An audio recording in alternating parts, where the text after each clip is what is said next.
Hey everyone. In the last episode, I introduced you all to my new auction find, that being my 1920's Hardinge cataract mill and lathe combo that I won for only $50. While everything still worked really well on it, despite its age, I was missing a few ingredients for the lathe side, that being a tool post and a belt to run off of the motor. The tool post was solved by purchasing a generic quick swap tool post online. This tool post was mounted with a bolt milled to fit the size of the T-slide. As someone pointed out in the comments of the last video, this should only be a temporary solution for testing, as the non-exact measurements could see the bolt walking around a bit, and I would be risking scarring the inside of the T-slide. But for now, just to see some proof of concept, I'm going to use it. So let's jump right into it.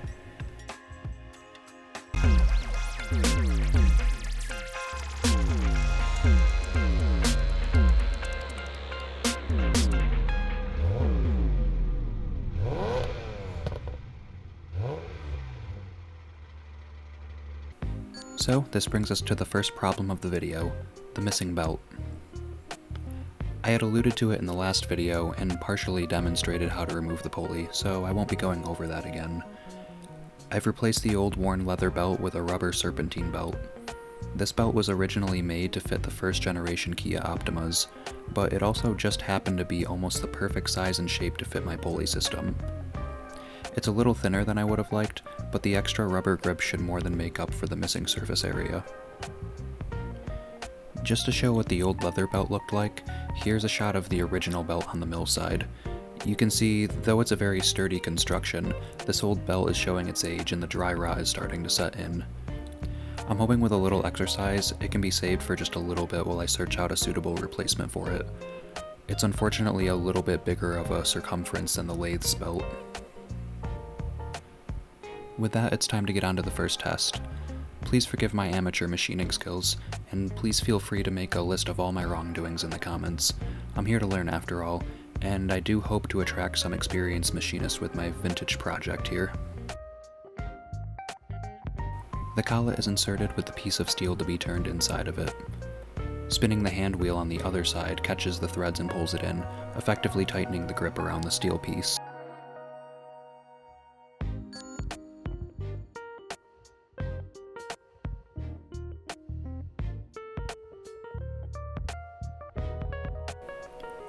I take a moment to align the tool slide to a relatively workable distance, and we get ready for the maiden turning.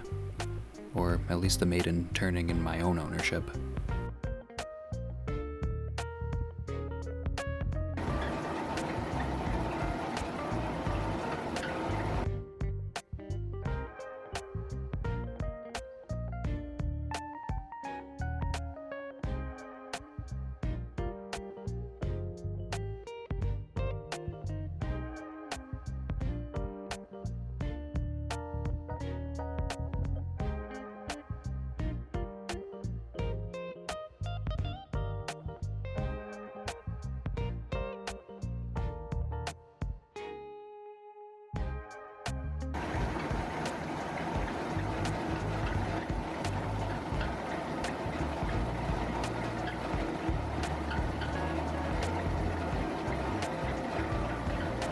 With a little bit of chattering and not perfect tool alignment, the carbide tip tool seems to have done the trick.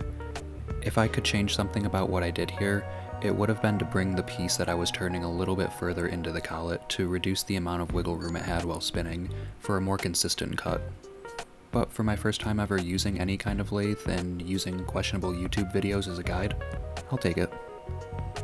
I have to admit, it's a very satisfying process, even when you're not making anything productive.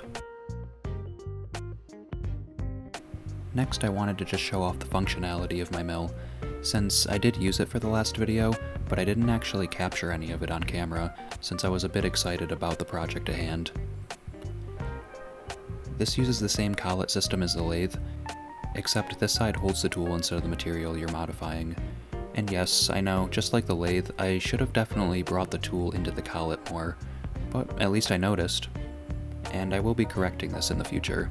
I'm definitely learning in some capacity. For this demonstration, I figured a nice piece of scrap 2x4 would work just fine. I didn't have any good flat pieces of aluminum sitting around at the time.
Another very satisfying cut.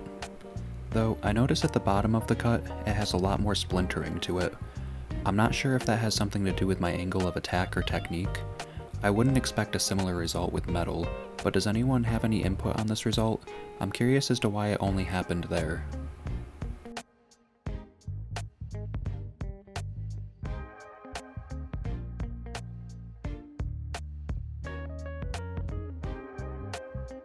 Just like with any fab project, workspace cleanup is crucial.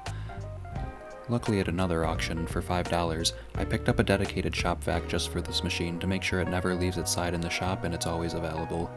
This will hopefully keep me more on top of keeping it clean without having the daunting task of first figuring out where I left the shop vac the last time I used it.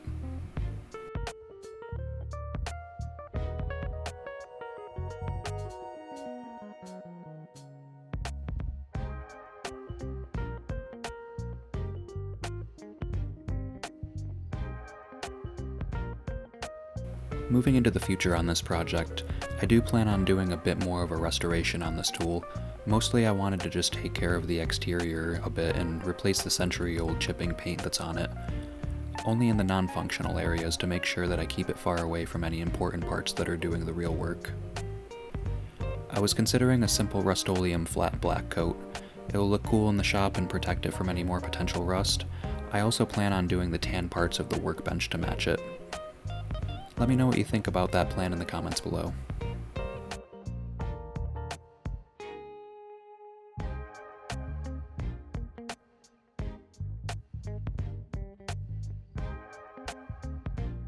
If you want to follow along with this project or any of my other upcoming adventures, consider hitting the subscribe button and leaving a like on the video.